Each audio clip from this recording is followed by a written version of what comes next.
All right, everybody, let's get started. So, thank you very much for being here for this installment of Black Artist Voices. And thanks always to CapStage for providing the forum for us to be able to have these conversations. So, Anthony Dewan and Taylor Vaughan. Wow. Hello. Starting off with a little bit of a rhyme. Hi. Just a little.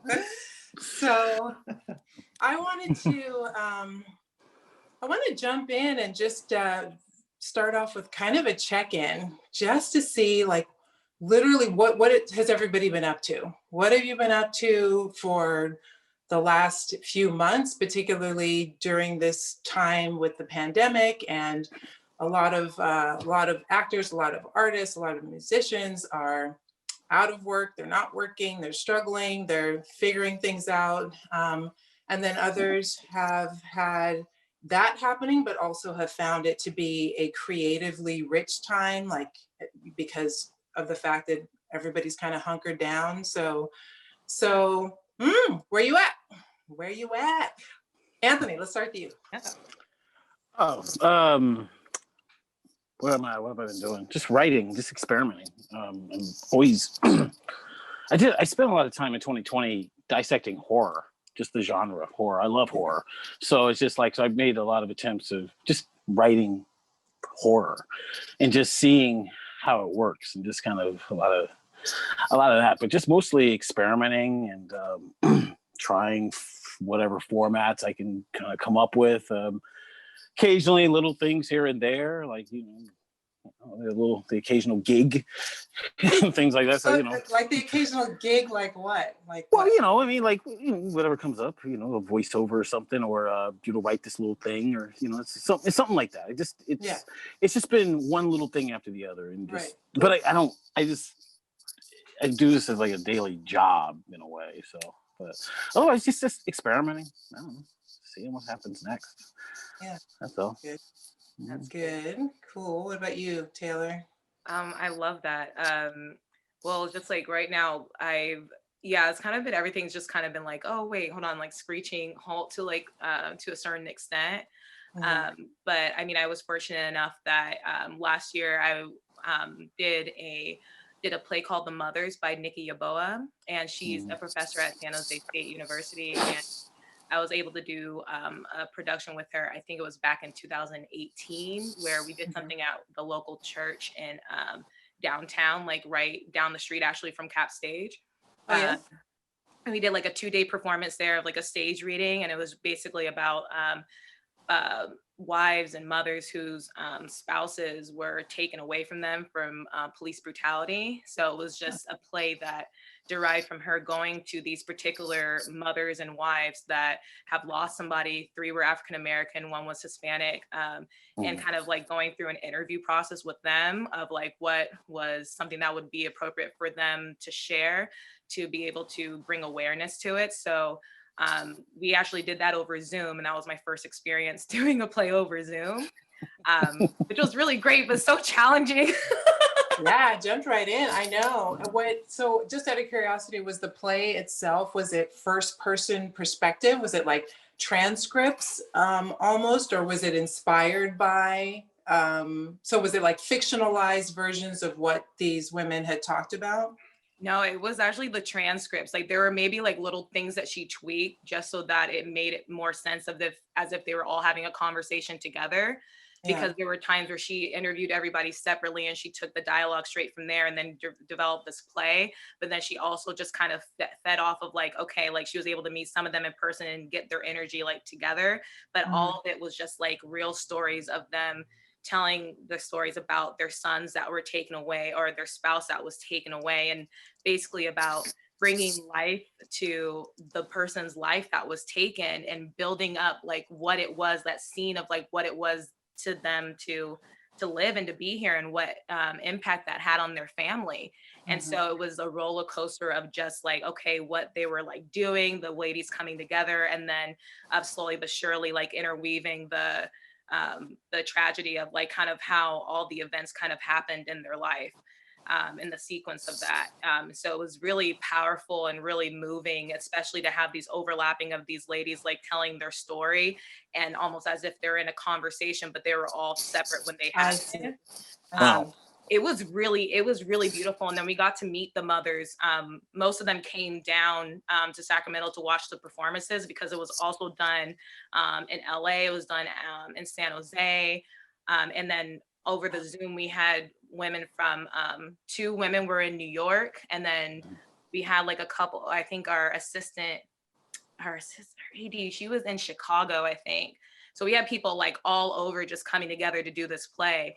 And the roller coaster of it and the impact of it, where at the end we also tied in some facts as well, because they're really gung-ho about making sure that certain legislations were actually put in place, and they were fighting for that and talking to certain members of like the of Congress or of certain people in certain positions where they'd actually be able to make a difference. And that was something that was so powerful. So it's like they got to talk to the audience afterwards, at least when we did it in person. But it was still being able to do that. But other than that, like I haven't done anything over Zoom. And then I did Whirlpool had finally come out. So that was cool. And then So this is the feature film that did you shoot this in 2019? Is that right? Yeah, we like started it, in 2019 and then actually 2018 too, because in 2017, like in the latter aspect of that, I think it was then, that was when Imani did the table read. And so hold on, so Imani Mitchell, so yes, she's Imani the Mitchell. Writer and director of the, Yeah. and she's a local Sacramento writer director that, Yes.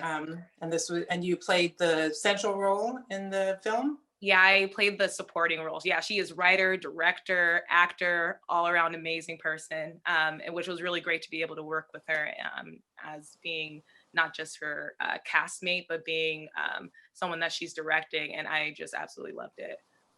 So fantastic. So that came out. That's great. Good stuff.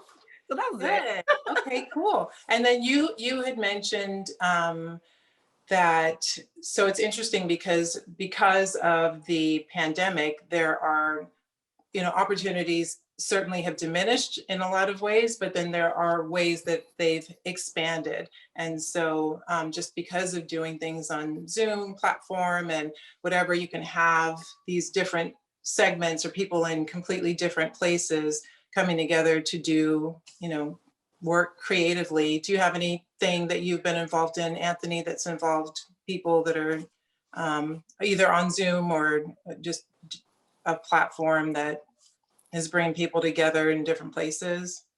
Yeah, I mean, one of my plays went up last year at the UC Davis.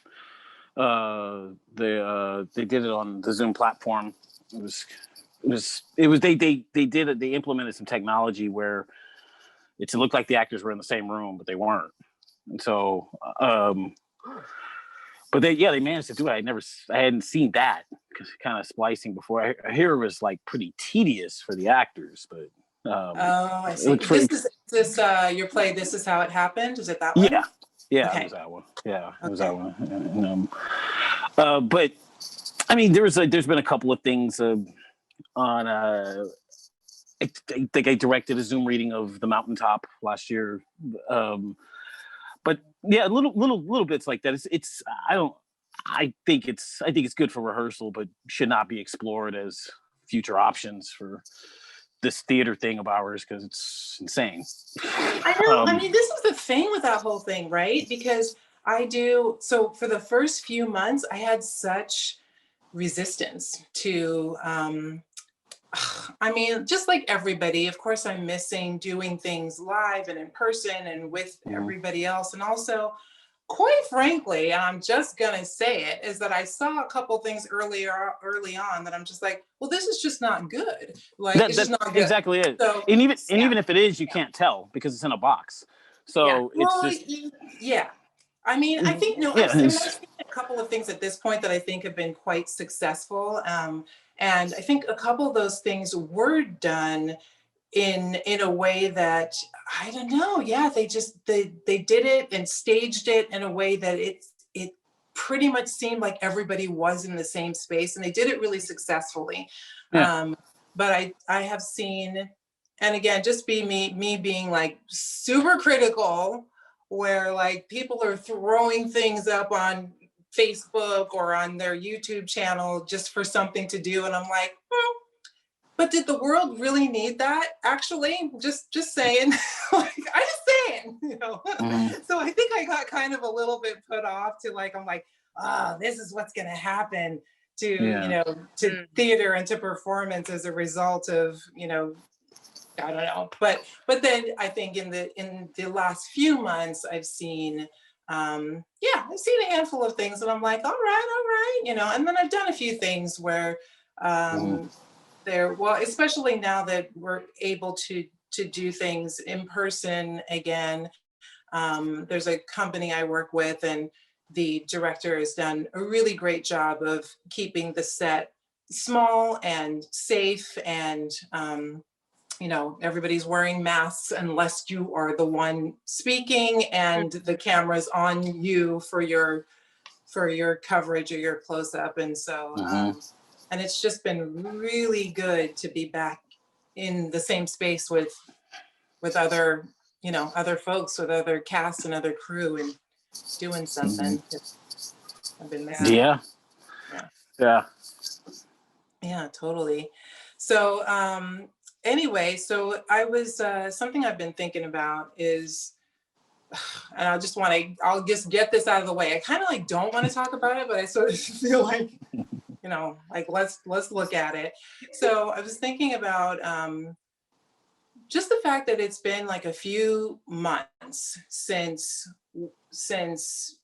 everything that happened last summer, and what's being called the like racial reckoning, you know, that's happening in this country, and just like what, and the different segments that have been affected or not affected, and what, you know, by all that has happened. And so just looking at like the arts and the theater community, like what's been your experience, or what are your thoughts about what, if anything, has changed, whether theater or film, or even if you're not directly involved, if you have any thoughts about like how has Hollywood changed, or, you know, just anything. Like, what are you guys thinking about all that stuff?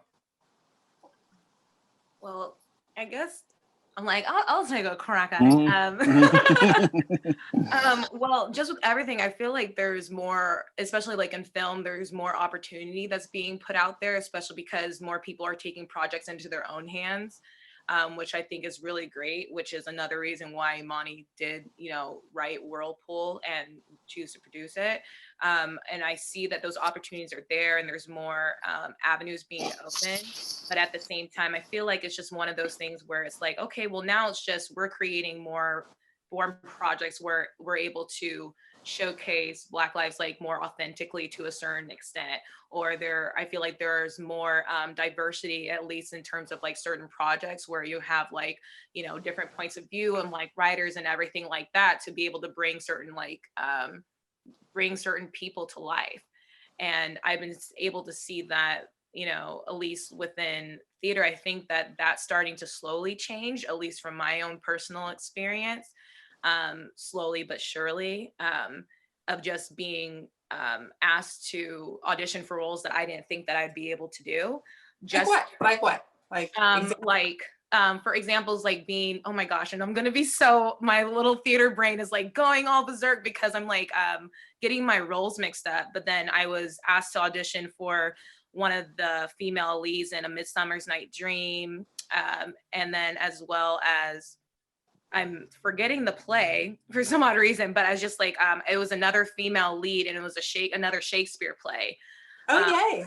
So that was really fun. And that was really exciting to be able to be asked for those roles, because I had just kind of been in this either very like serious roles, very dramatic roles, which I absolutely love to sink my teeth into.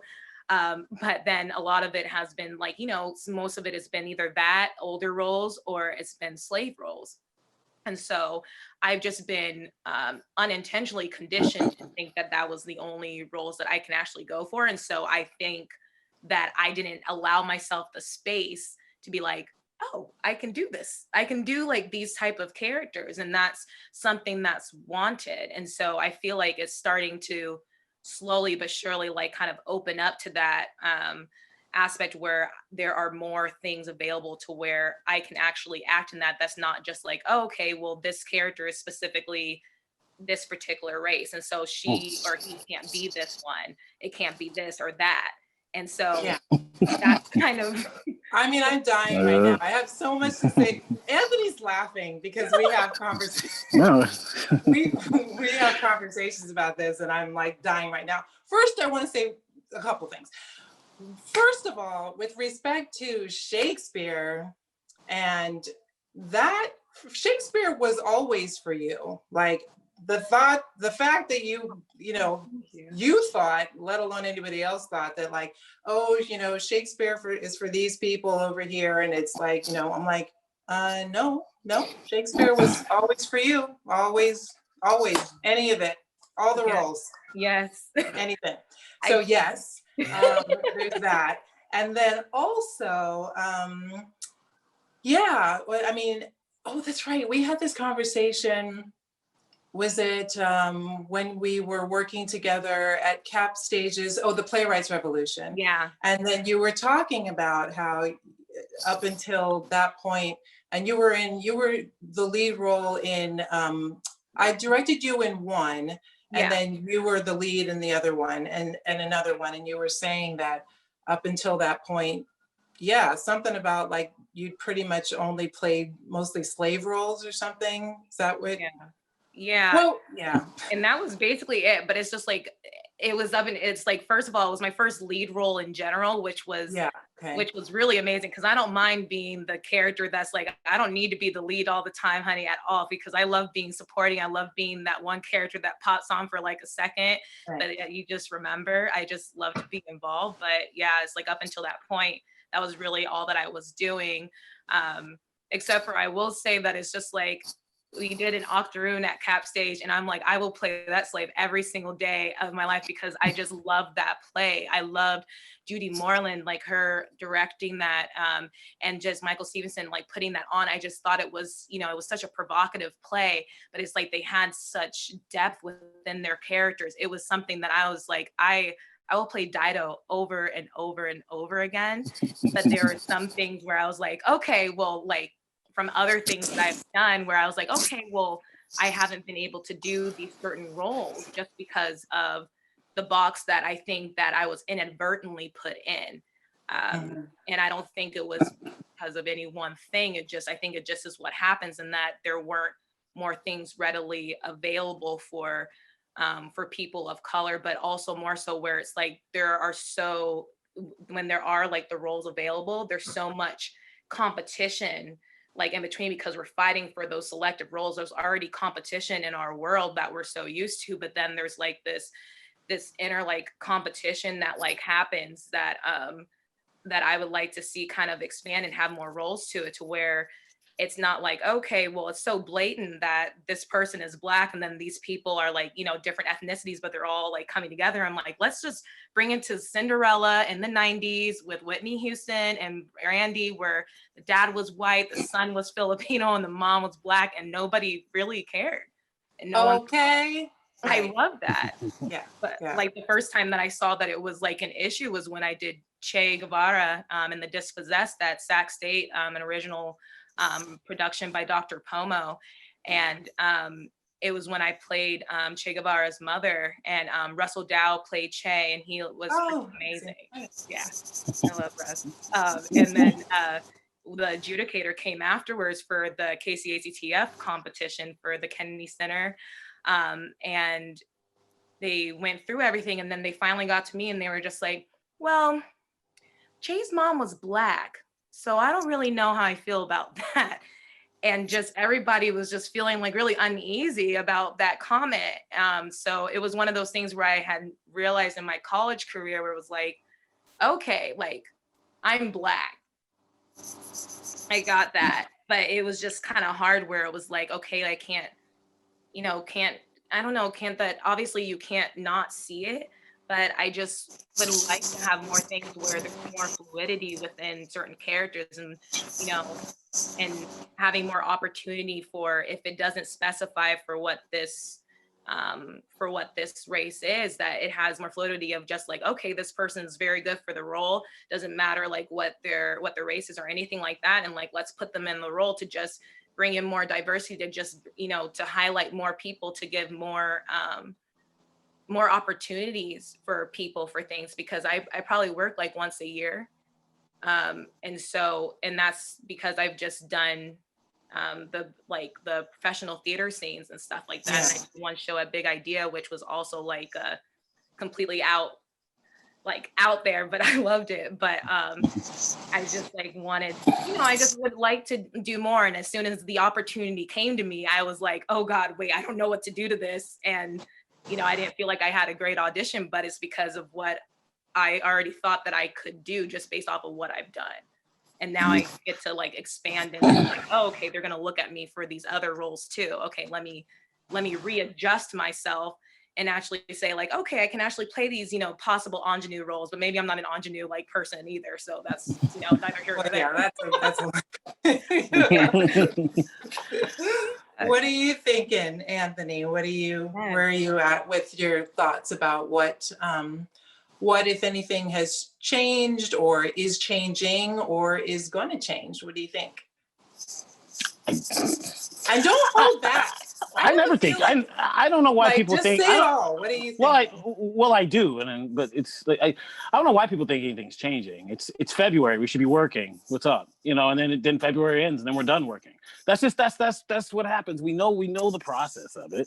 It's just a matter of like people are gonna become more aware and take more interest, but that's up to the people that are interested. That's up to the people that are able to bring us in. I don't know what's happened. It's been like, I mean, I got off the acting scene a long time ago. You know, I just started because I want to focus just on content creating. That's where I'm the most focused at. That's all I care about is like the content creating and the roles for people of color.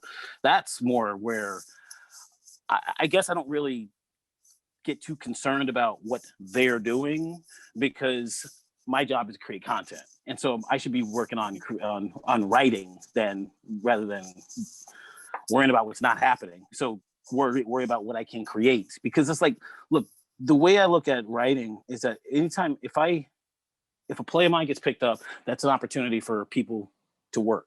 That's an opportunity for actors of color to work. That's an opportunity for director to work. It's an opportunity for designers to work.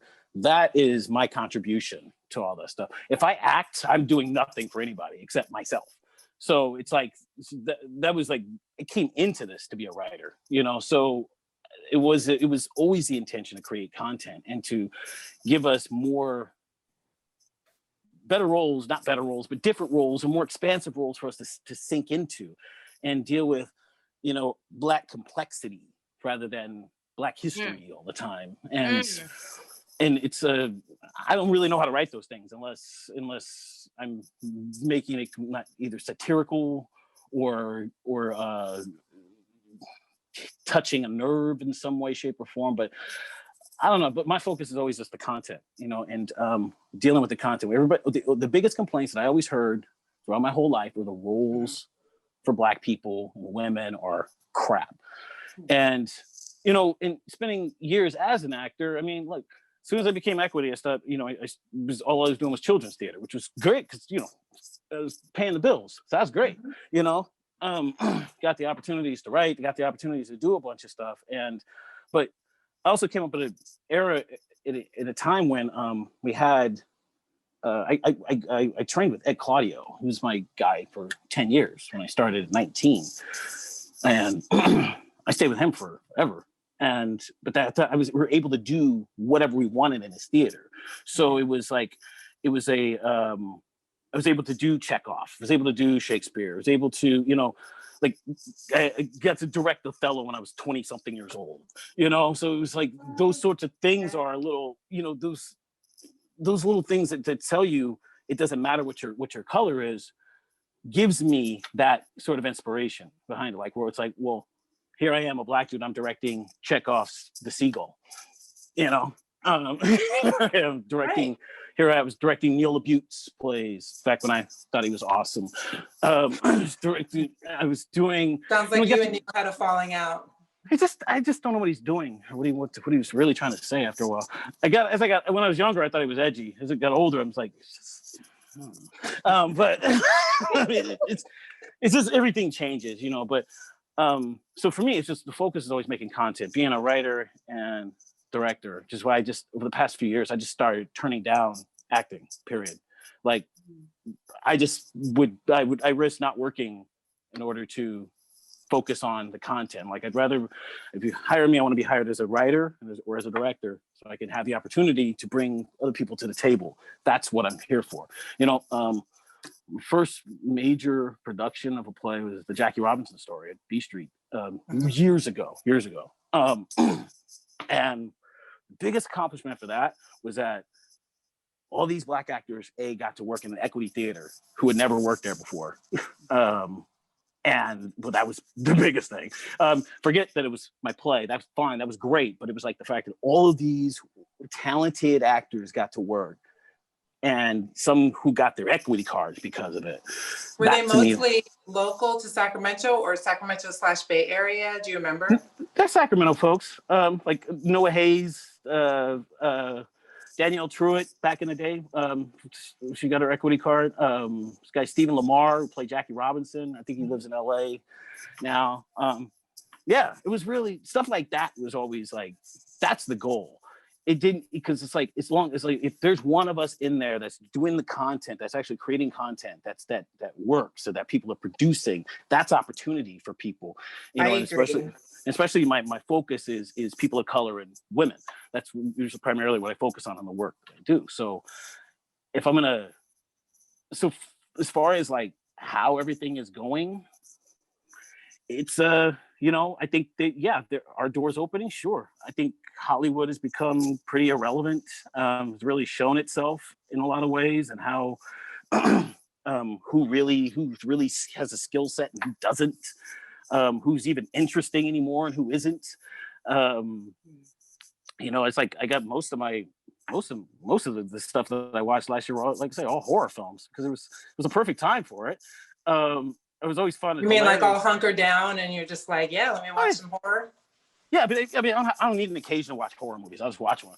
You know, I mean, it's just like to me, one of the greatest directors in the world is Wes Craven. You know, he's just one of my heroes that I grew up. But it's just, so yeah, for the most part, it's always about the content. So how things change, I think, starts within what we're doing. You know, people like what you're doing, Taylor, what you're doing, Atim, what Imani did with Whirlpool, which is a fabulous movie, is what people are doing and how we go and create the content, as opposed to going and telling people to just do it, just start it, just sit down. I agree. I agree with this completely, and I'm on board for this. And I do think that at the end of the day, you know, yes, being in those positions of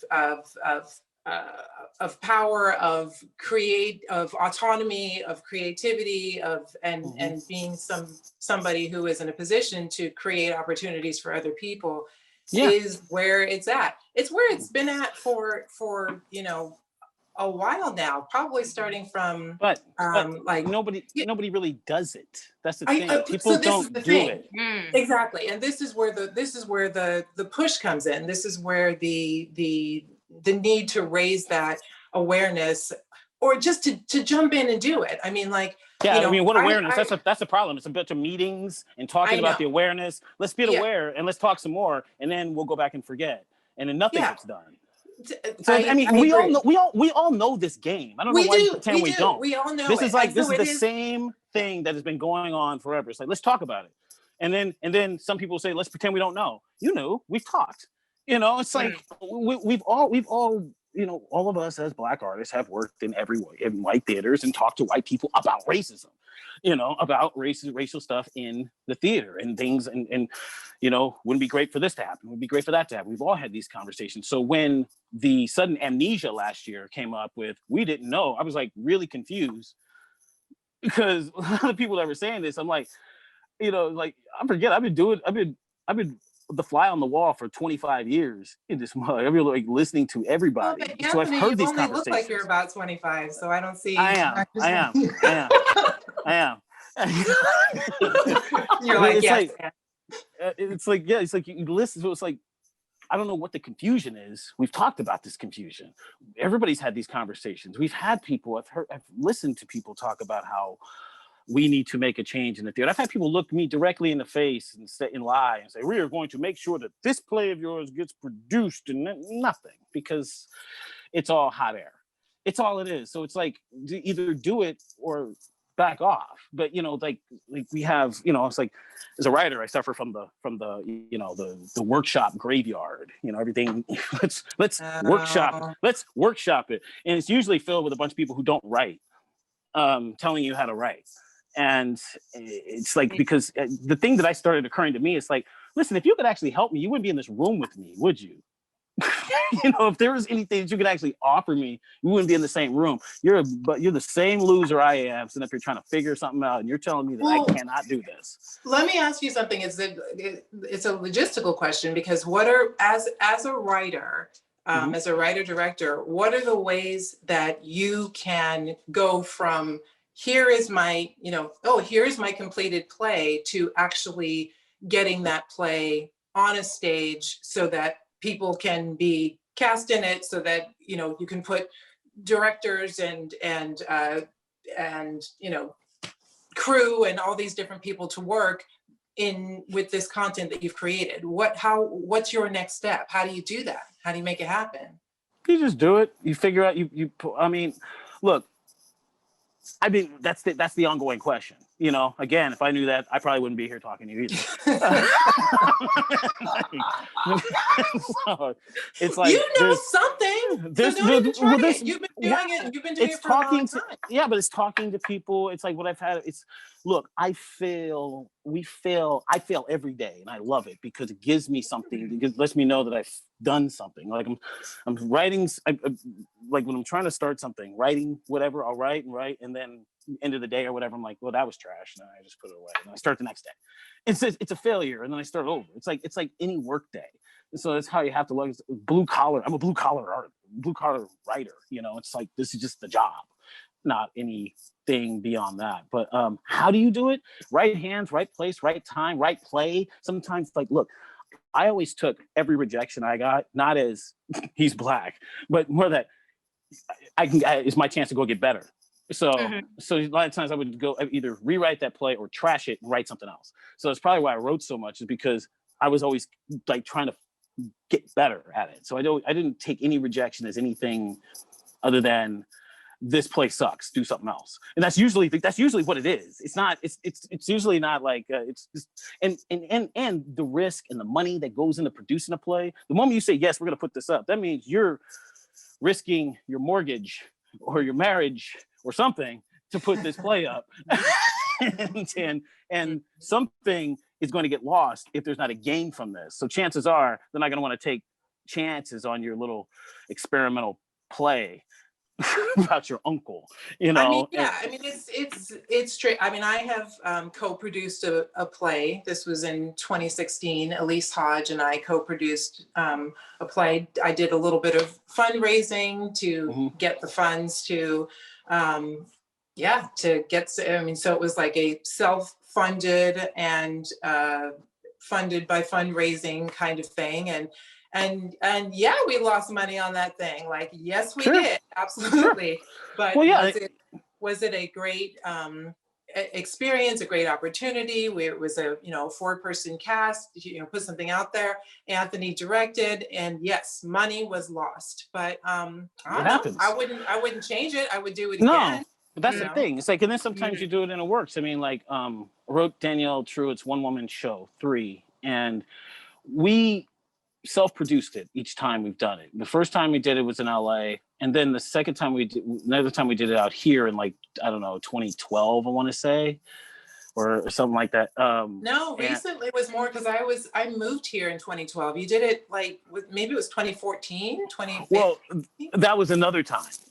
When you saw it. Yeah, we had done it before. One time we had self-produced it at a spot, and weirdly enough, we actually made money and and got jobs because of it, but we ran it for a weekend and just but it was just her, playing 3 different roles. But we had people came and saw it. That really helped. I don't know. We just put it on Facebook every day, and I forgot how, I'm not good at that kind of stuff. But yeah, doing it you're on your own is the way to go. It's nice to have somebody else pick up that tab to take some of the pressure off of you a bit. Well, so you can... your play, This Is How It Happened, that Marcus Crowder, did he direct it? Okay, well, I know he got some funding to make it happen. No, different play. No, I directed Marcus's play. Marcus got some funding for Marcus's play. Sorry, that was it. What was, and okay, so then, in other words, that is another way, you can fund out of your own pocket. No. You can get some funding, but you can also get a grant or get some funding. That's something I'm looking to do with the script that I just that I'm on draft number 2 working on. But I want to bounce it back over to Taylor real quick to see what kind of thought was. So what are the ways in which you feel like you're putting yourself out there? I'm just thinking about this whole thing about failure that Anthony said, and said it in a really positive way. It's because it's like, if you're not failing, you're probably not putting yourself out there. You're not doing anything. I'm putting you on the spot by asking, but I'm like, but seriously, like, it kind of goes back to what we were talking about at the top. Like, what are you up to right now? What are you looking at? What are you going after in this next month, in this next 6 months, in this next year? Like, how are you putting yourself out there? Well, I mean, I'm just like, at least for right now, I've just been making sure, because it's that whole thing of the failure thing and just finding different ways to put myself out there and to push myself, I guess, so to speak. It's like I'm on Backstage Access, like, .com. And so I'm looking at different ways that I can, apply to like this project and that project, but then also trying to I graduated from Sac State, and I had Michelle Felton as like my acting teacher and stuff like that for the majority of my time that I was there, outside of, Dr. Wilson Ramey and stuff like that. That is amazing. She's amazing. She's been a very integral part of just like her and Michelle, like setting my foundation of my acting. And Michelle just has kind of taught me of just like being very selective of what I'm doing, and of just making sure that I'm around people that are just as good as me, if not better, so that I'm always like striving better. So it's just like, I feel like I'm also just very blessed for this, being a part of this interview with you two that I just highly respect. And so just being able to learn even more so of like going forward. So I just want to like say thank you. Nice. But it's just because it's very inspiring of just, making sure to find other ways where maybe I should have found different avenues to do that. Like I'm working on a couple of different things, at least like looking at different monologues that I'm able to do and making sure I memorize them in school, in full, like for colored girls who have considered suicide when the rainbow is enough, like working on a monologue from The Lady in Red in that, and trying to do some things where I'm working with one of my friends to try to do my own like taping of that to kind of like showcase my acting. So I'm working on it in that regards. But then other than that, it's just kind of been going out to like the open call, like auditions, or mainly like whenever I see something that I'm interested in the next season, I want to go and put myself out there and audition. But I think definitely think I need to put myself out there more, because there's been that thing where I've just like, okay, well, I've gone out, a lot of different times for some, theaters. You don't need to necessarily go and do like the open call, like audition that everybody else does. Yeah, the general and everything. And so it makes it a little bit hard where it's like, I want to go for it a little bit more so, but it's like, they already seen me and everything like that too. So it's been a little bit difficult there. So it's like, I feel like I definitely need to fail forward a lot more so. And I think in trying to create my own content and then trying to find ways to get my own audition material out there, that I need to do that in order to continue to fail forward, instead of like being like, okay, well, here's another season. I'm like, oh, didn't get something. I was like, oh, I got called for like one thing. This is awesome. I'm going to just make sure I do my best and kill this audition, do all my research for it and everything. But other than that, I'm just like, I definitely feel like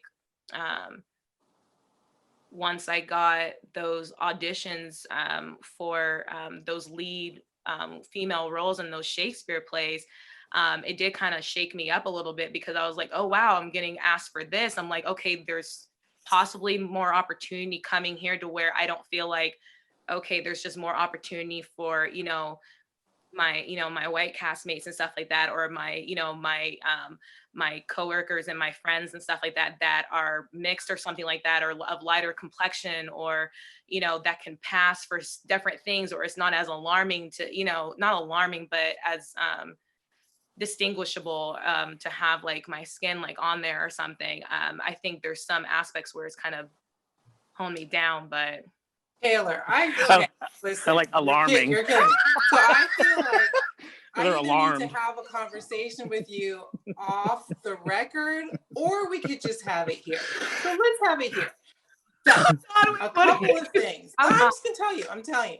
So okay. one I'm thing, alarmed. first of all, that one thing that Oh my God. one thing that I love it. you absolutely need to do, you just need to do it, is that, so when you're looking at, okay, so you need to just take on a lot more autonomy with your own career and your own direction. It's on you. Meaning, like, you have the power, the ability, and so you have to see yourself as somebody who, like, okay, here's a theater company that I'd like to work with, and I'm now going to look at their entire season and see, these are the roles that I would like to play. Not, ooh, is what's possible. Like, let me see what the black roles are. Let me see what they're doing. Like, first of all, if they are a company that's worth your talents, then they need to be woke enough and need to be, like, seeing, they need to be in a place where they would even be looking for you. They're like, oh yeah, Taylor Vaughan, like, we've got this, that, and the other, and we'd be interested in her, in bringing her into the fold for this role, because, like, she would be great. So since you can't get into their heads as to what they're thinking and whatever, so you have to start with yourself. Like, okay, yes, Titania, that looks good. I want to play that role. I'd be fantastic for the girlfriend in this one, and I want to play the newscaster in that role. So then, in that play. So then from there, like, you get whoever is the person that does the casting for the season, like, you let them know that, like, I'd be interested. So it doesn't matter if you've been to generals there before or whatever, and if you have, then great, they already know who you are. So now it's a question of maintaining the relationship, because it's a relationship. So you maintain that relationship by letting them know, hey, I see you have this coming up for your season, and I'd be interested in auditioning for Titania. And then that's it. That's the first step. So then the ball's in their court as to, like, great, I'll keep in touch with you as to when the auditions are, or here's your slot, come in on this day and time. Or if there's going to be a no coming, then that's on them as to, like, well, what's the reason? You know what I mean? Like, and that's for them to, to have to evaluate, like, well, what's the reason that we're categorically saying no? Is it because we already had somebody of a different ethnicity for Titania? Like, no, they're not gonna say that. They're gonna have to come up with something. But either way, my thought is that if you are seeing yourself in these roles, and you are seeing yourself as these characters, then at the very least, first of all, you're taking that power for yourself, and then you are letting them know that, it gives that person an opportunity to wake up if they hadn't thought, or if they're, like, stunned or shocked, like, ooh, like, how would that work for us to cast her as Titania? If they're thinking that, then they have to contend with that. And in the meantime, you've moved on. Like, you've moved on to, perhaps the next show that you're like, okay, and now this other role came up, and I'm still here, still saying, like, I'd be great for that role. I'd like an audition. Or you've moved on to the next company or whatever. Like all this stuff that you have going on that you're caught up, you've got to stop. You have to. You must stop. Well, it's also just be undeniable. You know, like I like that. You know, it's serious. It's like you have to make yourself undeniable. So make it so that they're foolish to deny you. You know, that was always the attitude. It's like rejection. Go back, get better. Go back and get better. Like one of my favorite terms is like guys say to me every time I get rejected. Well, get good, scrub. it's I don't tell you, man. You know, ain't nobody gonna. It's not gonna write itself. It's not gonna happen on its own. It's like be undeniable. You always gotta be. And as you have to just keep in mind, as a Black person, you have to be 10 times better, one way or the other. That means showing up on time, early, knowing it cold, going above and beyond. And it's something Atim actually put out that I thought was really interesting. There is something to be said about just asking for what you want. Yeah. And ask, go knock on the door, ask. Like I got to write Jackie Robinson for B Street because I asked. It was around at the time Buck Busfield was going to write it, and I just went to his office and I said, "Hi, can I write it?" He goes, "No, I think I'm going to write it." "No, actually, just go ahead and write it." And that was the end of the meeting. Weren't you like really young then? What? I was 28. I was 28. Oh, okay, yeah. Yeah, I was 28. Yeah, but I already had stuff produced before, but that was my first professional production, where it wasn't at Claudio Theater where I was working at before, where I was able to put up my plays and stuff. But this was just something totally different. I was like 28, 29.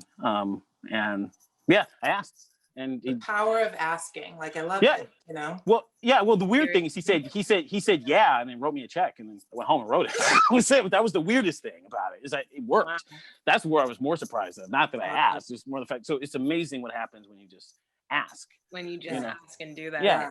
Yeah. I'm definitely putting like everything of what you guys are saying right now, and it's just I feel like certain times, certain things, it comes at the right time where God or the universe, whatever it is, what have you, it presents itself to you at the time when you're ready to really like digest it and be able to go forward and move with it, instead of being, at least for me, clouded in this fact just because of what I've been presented and what I've been just like around and how I've been just kind of, in the theater world. Because I really only did theater in high school and college, and I took one college for kids class at Contra Costa in the Bay Area when I was in 7th grade, and actually 6th grade, and I knew I loved it. But it's like, I didn't have outside training, I didn't have outside ways to get involved with it, and just just learning on the fly and just trying to do what it is that I just love to do, which is doing it. It's like one of my favorite Meisner quotes is like, acting is the ability to live truthfully under imaginary circumstances. And I truly try to do that, but then also being able to tell a story. And so I'm definitely going to take that into account too, because I've just kind of shut it off of like, okay, I'm looking at what roles are here, and I'm like, oh, well, that's not for me. I'm like, oh, this would be really good. I can think of a whole bunch of friends that I'm like would kill in these roles and everything like that. But I was like, I do good in this, but I don't think that they're going to want me in it, or even just to see it. Not, because I don't mind rejection. I don't mind that there's things that I need to work on. I need to go back and, go to the cutting board or like drawing board or whatever and be like, okay, you need to look at your A, B's and C's of acting and just how to like push it forward.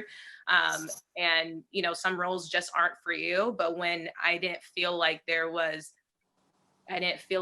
space for me to have those roles, it kind of made me feel like, other than the fact of grateful for literally every single thing, I'm grateful for my career that I've had in Sacramento at these different like theater houses, and the experience I've had at each and every single one. But it would be awesome to think that I would like to work more. I can be confident in myself and say that I feel like I'm a very talented actor, but I have so much more to go. I have so much more room and everything else to go for. So I'm like, I'll definitely be doing that. But I forgot I actually had got representation in 2019 from Cast Images, and I was with them for more than like a couple of months too, which was really awesome. But then I had to leave them because I was put in this box where I felt like I wasn't looked at as, okay, I'm just happen to be this Black actor, but just like, look at the talents of what I have, like look at my resume and what I have. I haven't done film or like at the time. So wait, did you feel like you weren't getting yeah, just tell us, like, what exactly happened? Like, you felt like you weren't getting sent out, or you weren't getting sent out for roles that were in concordance with, who you are and what you feel like you do, or what was happening? The latter, for sure. Of just like, it just didn't feel like it was instinct of what I would do, but also like, regardless of the fact that I was Black, like, I had a couple other of my friends that were still signed under the same agency, and they were still being put in for roles that they were like 10, 15 years of, like, above them. And they're like, okay, how am I even going to portray this on like commercials where it's like, okay, I'm, a mom, I'm supposed to be in my 40s or 50s. I was just like, well, Black doesn't crack anyway, so you wouldn't even know.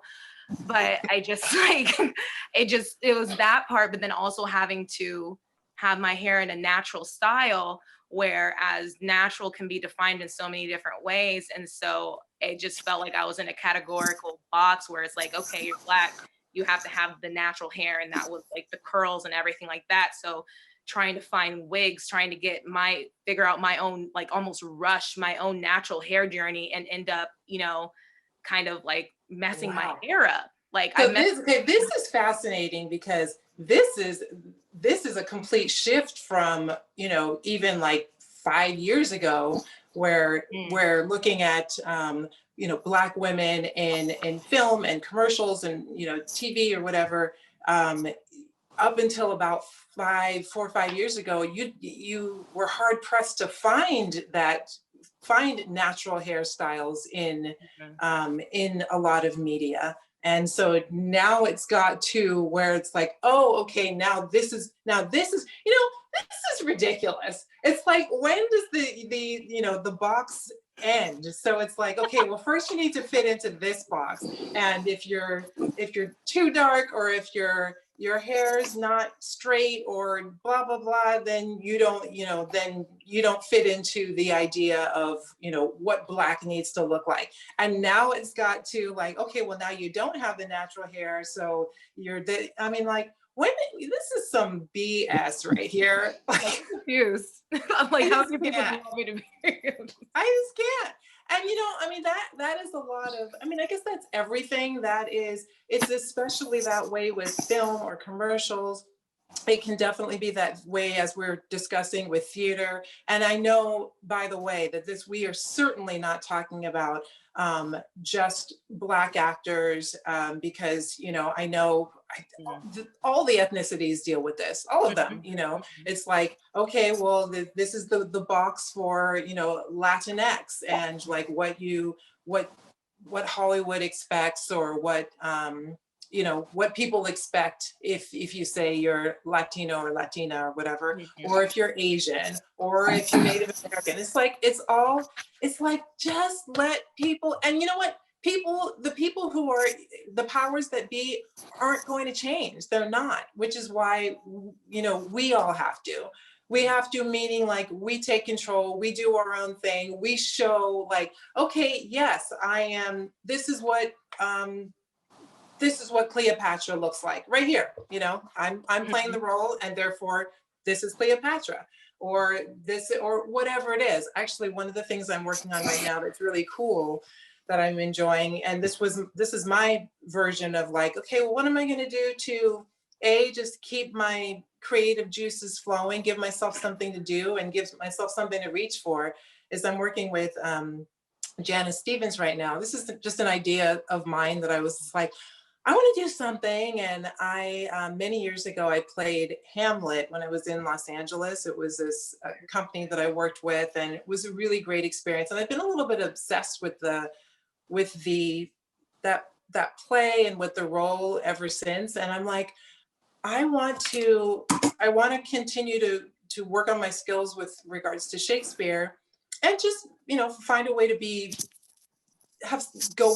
aim for something and be fun and creative with it. So I'm working with Janice on some soliloquies, a couple of soliloquies from Hamlet, and also from Macbeth, the Lady M character.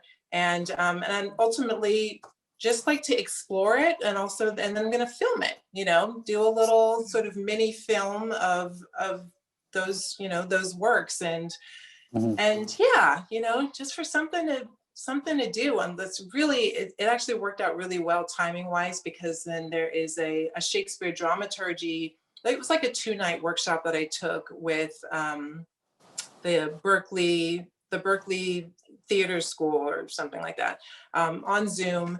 And so just to kind of compound what I was learning with Janice and then with this Shakespeare class, and it's just giving me such joy and something to work on. And yeah, of course, ultimately, I'm sure it's going to be something that I'm going to like put out there in some way, shape, or form. Like, you know, I'll throw it up on Facebook or on my YouTube channel that has like, you know, 7 things on it or whatever, but just to like put something out there. And then that in addition to this short film that I'm working on, that I'm, you know, that's getting into a good place if I have to listen to my friend Anthony Dewan here, who has been the only person to read it, you know. And so good. but That's good. You know, that's coming along. It's something that I want to put out there as well, because for me too, and I mean this partly in a competitive way, but also in an inspiring way, is when I look around at things that people are doing and other things that people are putting out there, I'm like, well, why not me? Like, why not? Yeah. Like, what is stopping me? Nothing, except for myself. So I'm like, I'm gonna, you know, write this thing, I'm gonna finish it, I'm gonna shoot it, and I'm gonna put it out there. Like, why not? Oh my God. So you got to. I mean, there's like I think about hip hop culture, like when I was growing up, and how everything was make your demo, sell your demo, or put your demo on a cassette and put it in the back, you know, cassettes, you know, doing everything themselves. And I think about stuff like Q-Tip wrote Bonita Applebum when he was 15. Nas put out the Illmatic album when he was 17. You know, it's the stuff like that. You know, that's the era that it came up in. So it was always like, it was always about doing it on your own in some way, shape, or form. So if you couldn't find studio time, you got 2 tape recorders. You can't find a theater, you find a garage. I love it. You know, it's just like figure out a way to do it, and maybe somebody will see it and maybe somebody won't. Look, if you want to make money, you should go into the finance business. You can make money there. But everything else is just sort of like, this is just a thing that we do, and occasionally we get paid for it. But got to earn the right to. I'm very, very, very firm about this when it comes to this business. You got to earn the right to be paid in this business, because it's a volunteer business. You walking off the street saying, I want to act, nobody owe you a check. Okay, it's just the way it is. You walk in off the street and you work your butt off for years and years and years and years. Maybe somebody, I think I almost lost my mind the first time Ed Claudio paid me for working at his theater. It was like, granted, it was like 6 years into it, and the check was like $40, but I was like, amazing. You're like, what? You know, and it was like way into it, but it worked out. It's like, but I'm a firm believer, you got to earn the right to get paid for it. Most people do like 2 plays, get some headshots, and say, yeah, I need to get paid. No, you don't. You know, you really have to earn the right for it. It's just like, because it's too, the exit factor is too high. There's actually no reason to do this business outside of you have no other reason. You have nothing else to do. Nobody's asking you to do it. Nobody's even calling you saying you should come act, you should come do this. Nobody wants you. You know, like, you have to walk in. Yes. You got to walk in and then command it. That's true. true. And make it work. You know, that's the way all this rejection is, because they didn't ask for you. You walked through their door. So you have to make yourself unforgettable one way or the other. And you have to actually show you want to do the work, because so many people don't want to do the work. Especially with writing. It's funny, like one of the funny things about like the final draft program, or writing the script program, final draft, like I think one of his taglines is just add words. I'm like, which I find hilarious, because most people buy all these things thinking it's going to make it easier for them. It's like, no, you still have to make it up. Yeah. Still got to fill up that blank page with your, your own thoughts, your own creativity. Yeah. Yeah, it's just the way it is. You got to earn the right to be paid in this business. You know, you really do. And then once you earn the right to be paid, then you need to make sure you're paid, because people will also try not to pay you. You know, nobody actually wants to pay Yes. you either. So Yeah, that's because they just want you to Yes. like for the experience or something Yeah. like that. I'm like, if it benefits me, okay, maybe, but it's like I'm not, not Mhm. just like for that, unless it's like actual like experience, personal experience for myself of like growth of me as an Mhm. actor or a character, whatever. It's like there's that part, and it's like it actually got brought up with like Whirlpool of just like of Imani was very set on making sure she paid us for the Mhm. time that we did and like paid us something, and I kind of got caught up with, the other people that I was interviewing with where they're just like, I would have just done this for free. And I was just like, well, that's not why Imani paid me. So I just I obviously would have because of a great script. I know the person, I respect the person as an artist and as like a director all the way around. But it's just like, just because of just like outside of everything, I was just like, no, because I want to get paid for like what it is that I'm doing. But now I'm just understanding even more the fact it's just like, yeah, you don't, it's not a thing that should be expected of like earning that. And I think there's some aspects where at least I was taught where it's like there should be, I wasn't necessarily encouraged to go for a lot of community theater just based off of my professor. But I did a show at Big Idea Theater, but it's just like to hear you guys speak, and I know a lot of people have done a lot of things at like different community theaters and everything, and then like that's how people like got known because they saw their work there and they saw and like heard their reputation of how they were as an actor, as like a professional, and then was able to have as those roles like opened up, like able to go and get paid for what it is that they're doing. And it actually makes me like think of just like if the role is right, I want to definitely find some ways to go into like community theater some more and see if and kind of grow even more so from that, because there's something that I feel like I'm missing where it's like I'm trying to go for these acting coaches and get some things one-on-one, but then it's like I paid for one and then it's like, oh, I thought I was getting this type of acting coaching, but no, it's like particular for like auditions or something, but I wanted something more hands-on. But I see what you guys are saying is just kind of like opening up my worldview, like even more so, because it's like, it doesn't matter how good you are, how good you think you are. It's like, someone only pays you if they want to pay you and they feel like you deserve it. And you have to prove that. Yeah, it's tricky. It's really tricky. And you also have to have your cutoff time. You also have to have your point where you're like, well, I mean, be it age, or whatever it may be.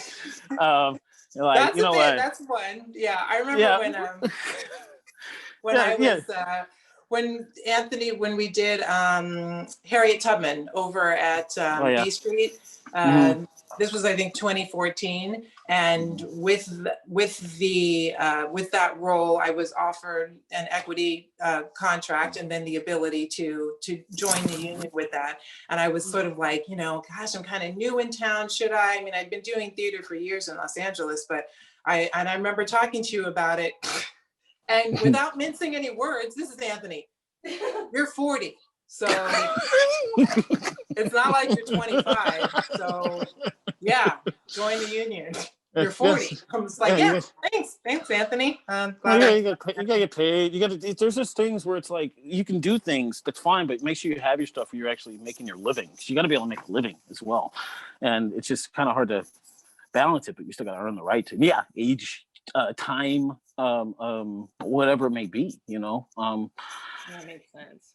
Yeah, it's people play football for free. They pay to play football and baseball, which I think I'm like, that's crazy. I would not do that, and I wanted really to do like women's rugby in college, and so no. Oh wow. Yeah, but then I got a role, and so I think that was God in the universe being, you're so funny, don't mess up your body. Okay, let's go.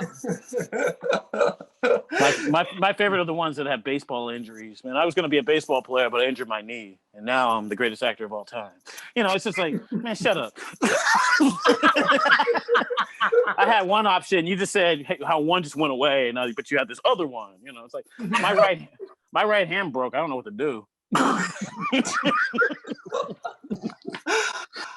All right, so we're gonna wind down now, but just for fun, anybody have any recommendations for anything you've been watching that you think is really cool that that we should check out?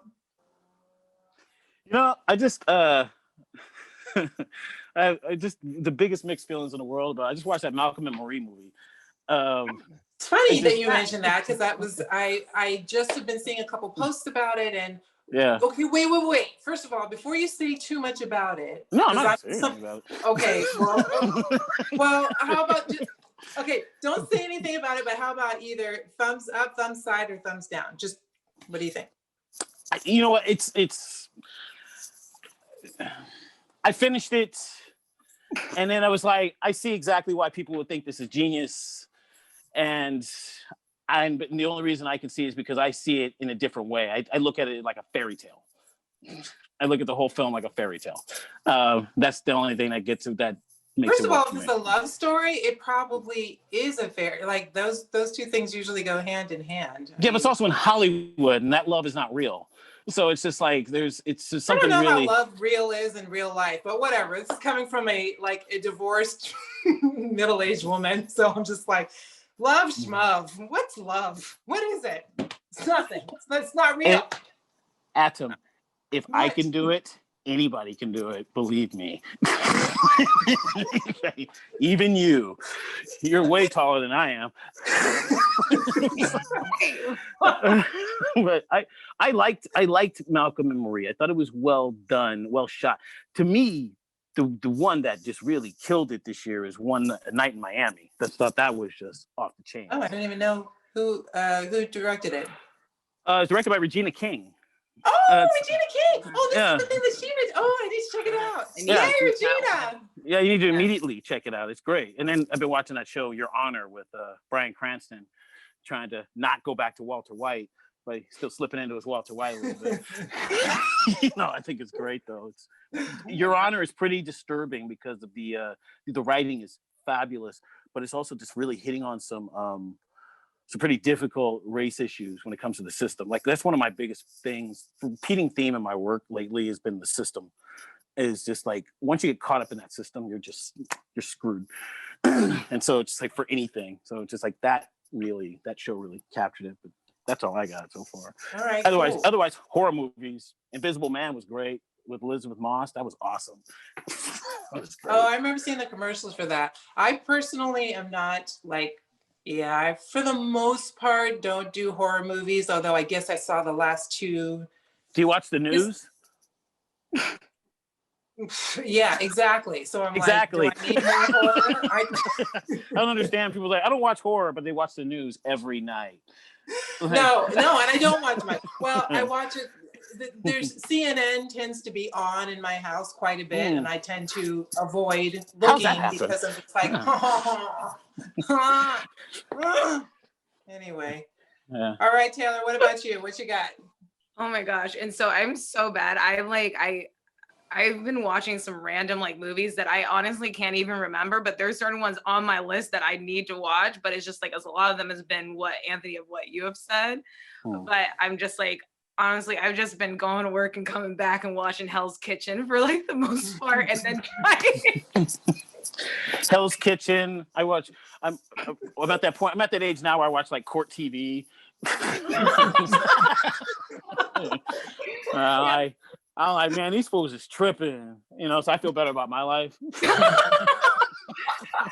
So many different ones to just go and watch and stuff. I don't know. I've been watching the Mindy Project just because I've been trying to find little things where I'm like, oh, I like Mindy. I'm just like, oh, I can play this character. I think that'll be I get it. Oh yeah, I can totally see you playing that character, by the way. Totally. Yeah, I guess I brought up the question and I've got nothing, because my sister and I will be like, is there a new episode of SVU on? Oh no, then let's just watch an old one from season 14.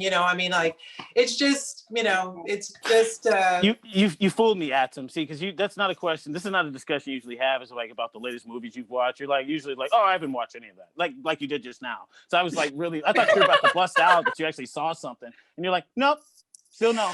Well, you know what? I'm like, I don't know. I just don't have a lot of time. The last thing I watched was a couple of series that were both on Netflix. I did watch The Queen's Gambit, and I watched Bridgerton. Those are the last couple things that I'm like, oh, okay, well, you know, I got some enjoyment out of those two things.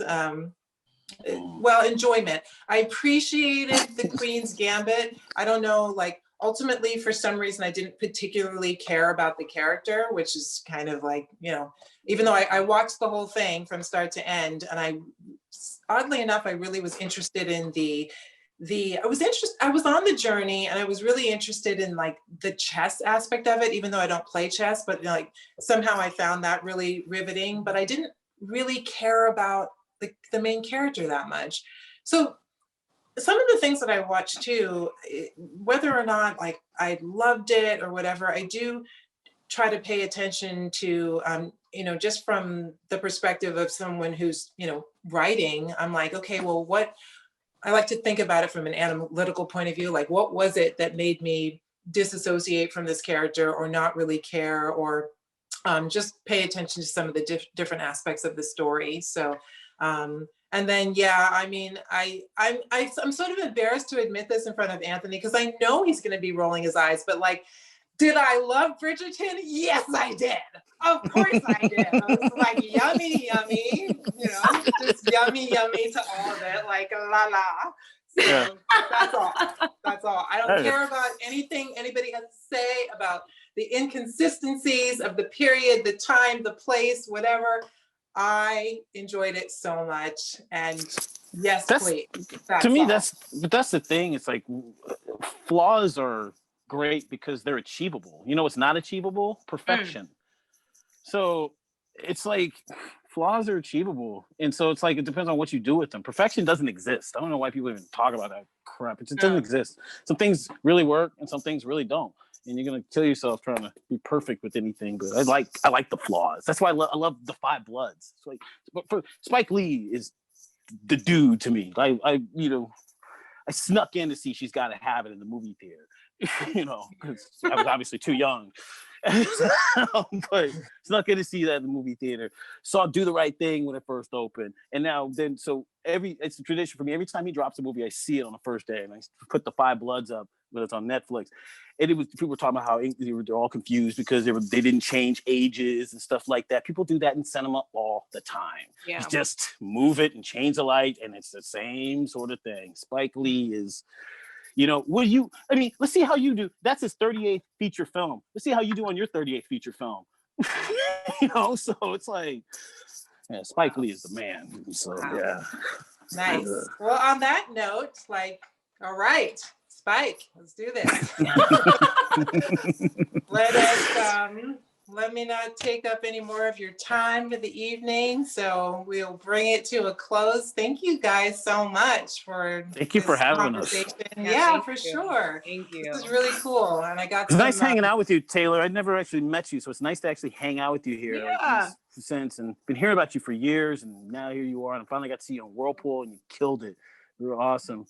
Oh my Just God, really got that. I read I read the script long before it. It was like you better find somebody who can cover this. It's like she's layered, and you nailed it. You nailed it really well. I just thought it was really awesome. Really, just that movie screwed up, man. Oh my gosh! Oh my gosh! Thank you. I have like no worries. Thank you so much. Well, it's hard to tell. You never know how anybody feels when you do a movie. You don't know what you walk away. It's radio silence. You're nothing. Yep. You know, and then people are judging you at home. Exactly. It was kind of strange, especially it being my first film. So I was like, okay, let me not try to like be analytical with like how things were. I'm just like, okay, I wish I would have gone back. And then it's like only do so many takes. And I'm just like, Imani's worked with me before, so she knows I like to like. I give it my all, and I try to put everything in it and have all the complexities and be like, did I hit that? I wanted to hit this note too. I know you want that note. Like, okay, hold on. I didn't hit it there. Do you want to do one more? She's like, no, it's good. I'm like, are you sure? Are you sure? And she's like, no, you got it. So I was like, I had to like, literally, it was great. Relinquish control with that. So I really appreciate that. Thank you so much, Anthony. Well, that's what your time in the theater's for. It's just for practicing your craft, and it's for really getting it down. So next time you're in a movie, you'll pull back more. You'll know how to prepare a little bit more because of this last time. Movies are difficult to act in. difficult. The consistency, hats off to people. Yeah. It's it's subtlety. It's where you are. It's still the same stuff. It's just out of order, and so it's it's a different thing. You usually used to get there, but during the night on a play. But in a film, a lot of times, I don't know why always happens. We start the most dramatic scene.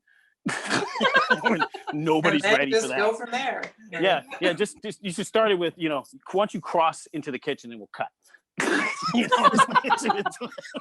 Okay, great. I felt it was so weird. It was so fun and so great, but definitely my first time doing it. I was like, oh, my theater brain. I'm like, it was like, oh my gosh, gears. But he had a lot to work with. It was a great script. He had a great script to work with. So I really hope so. Yes, I freaking love the script too. So I just want to say thank you again to you both, and just for the inspiration, as well as also being interviewed and everything, and just the inspiration of what projects you guys are working on now and have worked on. Because I have I hate to even admit that I have probably and some of them are just little side projects and stuff like that. One inspired by Twilight Los Angeles, of just doing a sequence of things, and then trying to just bring in activism and art together. And I'm literally sleeping on 5 or 6 projects that I'm actually have in my notepad and everything like that. Awesome. Keep going. So, yes. Appreciate it. So thank you. Keep going. Awesome. Thank you. Thank you, Anthony. Thank you, Atim. Vaughan and Taylor Vaughan.